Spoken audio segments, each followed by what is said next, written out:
Hi my friends, I'm going to talk about the most inspiring movie. It's called The Pursuit of Happyness. In 1988, John is the creator for the bone condensation detector, spends all of his money of the device and tries to sell it. However, due to its high price, selling it is very difficult. And this is the reason behind his many issues with his wife Maggie, who works non-stop to help him pay off the debts. One day, John spotted his ideal car and asked the owner two questions. First, what is your job? And the second question is, how did you purchase this amazing car? He replied, I work at Dinwiddie as a stockbroker. John replies, but that need a degree and higher education. The man says, that's not necessary for this job. Only math proficiency and social skills will do. After their brief conversation, John observes how happy everyone is around him and questions why he can't match their happiness. The morning after, John tells Maggie he will be late coming home because he wants to apply to work as a stockbroker at the Dinwiddie company. Maggie thinks that ridiculous, and as a result they argue. She also tells him they still owe 2 months' rent. Then John leaves and goes to apply for the job. Then he leaves his medical device with a street entertainer and enters the company to submit his application for a job. Then he sees the street entertainer is running away with the machine. John quickly departs and chases after her, but she gets on the train and runs away. And John can't catch her and feels resentful. After that, John goes to the Dinwiddie company and fills out a request. He delivers it in person to Mr. Brydon, the Dinwiddie's resource head. But their conversation is short because Mr. Brydon in a hurry. After dropping off the job application, John notices that the street entertainer and her companion are holding the pilfered machine. John angrily pursues them, and he said that he should not lose any machine because he has invested his entire life saving on it. After pursuing the two, he eventually succeeds in obtaining it. After some time, John sees Mr. Brydon and tells him about the application he submitted a month ago. But Mr. Brydon tells him he has to go somewhere. John uses this as an opportunity to talk to Mr. Brydon and says that he will go to the same place, and because of this, John and Mr. Brydon are having a taxi ride together. John tells him about his abilities and character, but Mr. Brydon's attention is on solving the Rubik's Cube and doesn't pay attention to what John says. Trying to gain Mr. Brydon's attention, he claims he can solve the cube, but he replies that is impossible for anyone to solve this cube because it's very difficult. But John tells him that he can. And he takes the cube and struggles to solve it until he eventually solved it completely, which really amazes Mr. Brydon and makes him take care of John's file when the employment door was available. After that, he exits the car but leaves John behind him, which means that John must to pay. When the car stops at a traffic light, John manages to flee, but the driver ran after him. However, John managed to get on the train, but unfortunately the train door closed on his hand and dropped the device he had,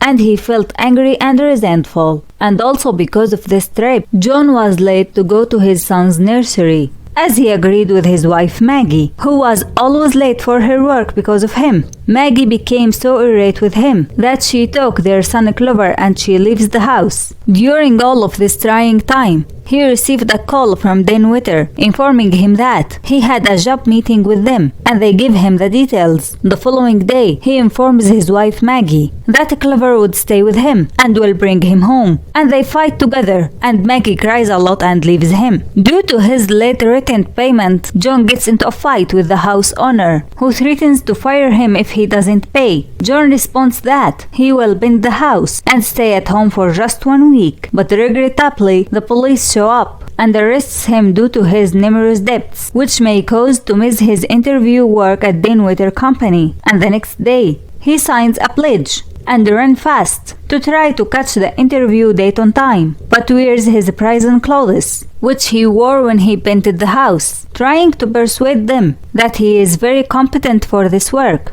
and that he is excellent in numbers. And the manager of the company asks him, how would you feel about someone showing up for a job interview without a shirt and a tie? John responds that maybe wear exquisite pants. At first, they are never satisfied with John and they don't like his appearance, but he succeeds in making them like him and agree to hire him for training. Then Mr. Bryden comes and congratulates John on his success in the interview and tells him that he was great, but John apologizes for coming to training because the first 6 months will be without pay. But Mr. Bryden urges him to show up for work and train or he will find someone else to replace him. Then John leaves for home. He thinks about work a lot. Then he phones Mr. Bryden to let him know he would be attending training. He also moves with his son to a modest hotel that is less expensive than his home and leave Clover in the nursery. John had to make several calls while he is in training to reduce the time that can be wasted and focuses only on calls, so he completely refrains from drinking fluids in order to shorten the time he spends going to the bathroom, as well as does not call everyone, but chooses specific people from his list of names, and they are distinguished and rich people, and those who do not answer his calls, he goes to meet them directly and try to attract them to the company. Then he goes with his son Clover to meet one of these people. And then they go together and attend a match and have a lot of fun. Gradually, his life started to get better until he received a notification that money would be automatically taken out of his account if he failed to pay his debts. Regrettably, the notice was sent on the day the deadline passed, at which point the money was taken out of his account, making him bankrupt. And the torment began again, trying to sell any machine. When they arrive at the hotel that evening, John finds their things outside of their room. He tries to unlock the door, but there is no way to get past the new lock. Despite to his exhaustion, John and his son have to move once more. They arrive at a train station, where Clover observes that the object his father is holding isn't time machine. John responds, yes it is, and we will go through time by pressing the button. John plays with his son and acts as though they have traveled back in time to the dinosaurs. Clover happily goes with this imagination. Then they get to the toilet, where John silently sobs a lot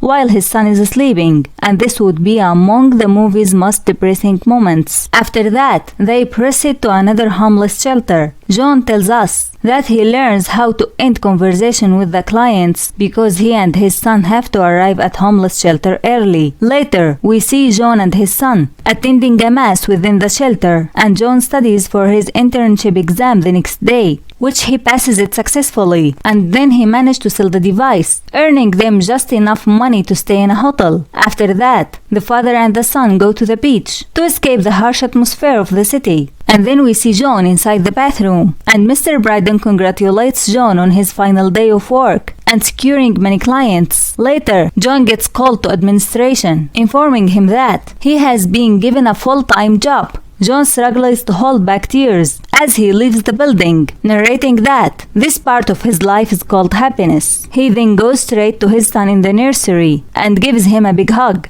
And the movie comes to close here. Please press like and subscribe to the channel to get new movie recaps. Miss Bombastic was with you. Goodbye my friends. With my love.